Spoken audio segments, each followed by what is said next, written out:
Something's at my door, and I think I'm going to open it. The silence was the first thing that got to me. City life was a cacophony, a constant thrum of sirens and shouting and car horns. Up here, in this cabin tucked away in the Appalachians, there was just nothing. Birds during the day, sure, the rustle of leaves. But at night? A vacuum. Liam always said I needed quiet. Maybe he was right. I'd bought the cabin furnished, a rustic 2-bedroom place with a stone fireplace and a porch that wrapped around 3 sides. It was charming in the photos, even more so in person. The kind of place you see in movies where someone goes to write a novel or find themselves. I wasn't sure what I was trying to find, but I knew I needed to leave the city behind. Liam had died there, in our apartment, hit by a drunk driver while walking home from the corner store. The city held nothing but ghosts. The first few days were bliss. I hiked, read, tried to paint badly, and even managed a decent campfire. Then the dreams started. They weren't nightmares exactly. More like replays, fragments of memories with Liam. His laugh, the way he'd hum off key while making coffee, the feel of his hand in mine. But the memories always twisted, dissolving into static and then nothing. Then, the knocking started. It was barely audible at first, a faint thump against the back door, the one that led into the kitchen. I dismissed it as the wind, maybe a branch scraping against the wood. But it kept happening. Always late, always just a few taps, hesitant and almost polite. I checked the perimeter, flashlight in hand. Nothing. No animals, no broken branches, no sign of anything amiss. The woods were silent, still. Just the shadows stretching long and distorted in the moonlight. The next morning, I drove into town for supplies. It was a good hour each way, winding through narrow, tree-lined roads. The general store was run by a woman with kind eyes and a drawl so thick I could barely understand her. "You new to the area?" she asked, bagging my groceries. "Just bought the old Peterson place," I said. Her eyes narrowed slightly. "That cabin's been empty for a while. Heard some strange things about that land." I forced a smile. "Like what?" She shrugged. "Just stories. Mountain folk are superstitious. Pay them no mind. But I did. I paid them plenty of mind." That afternoon I met Elias.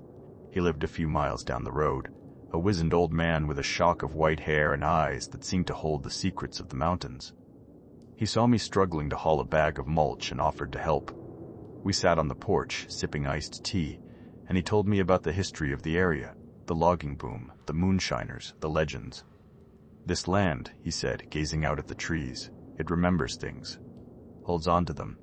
Some say, certain places attract things that ain't quite, right?" He told me about a creature, a shapeless entity that preyed on loneliness and despair. It could mimic voices, exploit weaknesses. It was drawn to places where there was pain, where there was something missing. I laughed it off, but his words burrowed into my mind. The knocking intensified. Now it was accompanied by whispers. Faint, raspy murmurs I couldn't quite decipher, but they were definitely there. I'd lie in bed, paralyzed with fear, listening to the taps and the whispers, trying to convince myself it was just my imagination. I bought a security system, motion-activated lights, and a heavy-duty deadbolt. I felt a little safer, but not much. The knocking continued, mocking my efforts. The whispers grew louder, more distinct. One night, I heard my name. "Sarah," the voice whispered, just outside the back door. "Sarah, are you there?" My blood ran cold. It was a distorted, almost mechanical voice, but there was something familiar about it. Something intimate. I called Detective Miller, the local sheriff's deputy. He came out the next day, a young, tired-looking man with a polite but skeptical demeanor. I told him about the knocking, the whispers, Elias's stories. He inspected the property, found nothing. "Probably just animals," he said, scratching his head. "Or the wind playing tricks on you. This old cabin probably settles a lot." "But the whispers," I insisted. I heard my name. He looked at me with concern. "Maybe you're just stressed, ma'am. You said you recently moved here after a loss?" I nodded, swallowing hard. "Grief can do strange things to a person," he said gently. "Maybe you should talk to someone."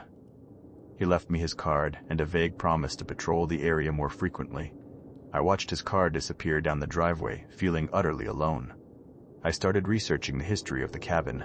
The land had been owned by the Peterson family for generations. I found newspaper articles about disappearances in the area, unsolved mysteries, whispers of strange rituals and dark practices. One article mentioned the cabin itself, referring to it as a place of sorrow. The dreams worsened.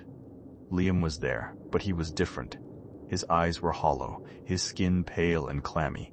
He would reach for me, his touch cold and lifeless. "Come with me, Sarah," he'd whisper. "It's so peaceful here." The entity at the door started using Liam's voice. It would mimic his laugh, his favorite phrases, the way he used to tease me.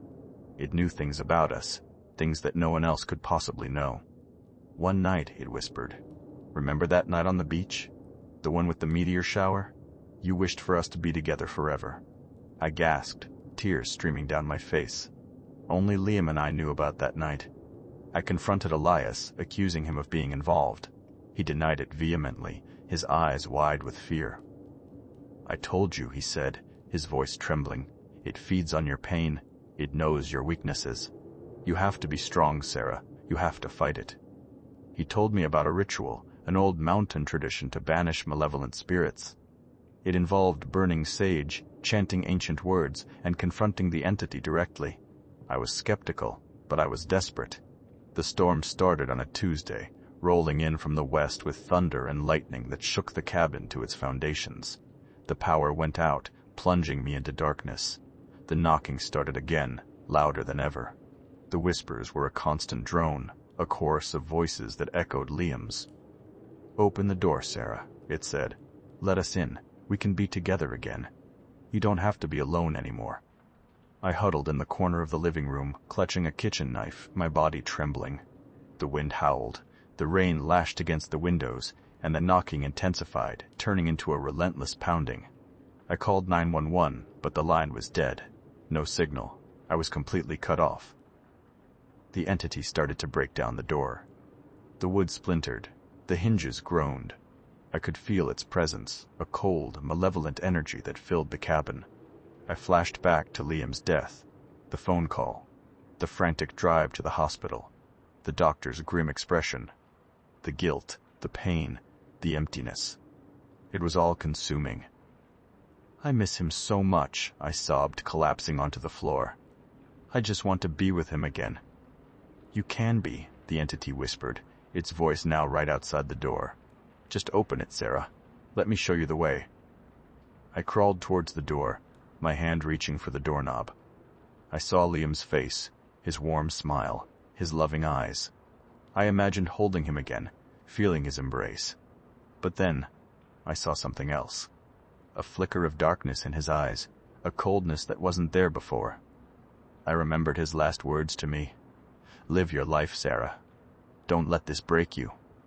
I pulled my hand back, tears streaming down my face. "No," I whispered. "I won't." I stood up, clutching the knife, my body shaking but my resolve firm. "I'm not afraid of you," I shouted. "You can't have me." The pounding on the door intensified. The wood splintered further, revealing a glimpse of something. I couldn't make out a face, a form. Just a swirling mass of darkness, a void that seemed to suck the light out of the room. "You can't stop me," the entity hissed. "I'm already inside you. I'm your grief, your pain, your despair." I closed my eyes, took a deep breath, and focused on Liam's memory, the good times, the love we shared. I remembered his strength, his courage, his unwavering belief in me. I opened my eyes, my gaze fixed on the door. "You're not Liam," I said, my voice trembling but clear. "You're just a parasite, feeding on my pain. But I'm not going to let you win." The entity roared, a sound that shattered the windows and shook the cabin to its core. The door hinges finally gave way, and the door crashed open, revealing the full force of the storm. I stood there, knife in hand, facing the darkness. The entity reached for me, its touch cold and clammy. I lunged forward, swinging the knife blindly. Then, everything went silent. The storm subsided, the wind died down, and the darkness receded. I stood there, panting, my body aching, the knife dripping in my hand. I looked around the cabin. The furniture was overturned, the windows were shattered, and the door was hanging off its hinges. But the entity was gone. I walked to the door and peered out into the darkness. The woods were silent, still. Just the shadows stretching long and distorted in the moonlight. I could rebuild. I could heal. I wouldn't let the darkness win. I reached for the edge of the broken door, ready to try and at least secure it for the night. As my fingers grazed the splintered wood, I heard it. A faint scrape coming from the other side, like something, just barely, dragging itself across the porch. And then, a whisper so faint, I almost didn't hear it. "Are you sure?"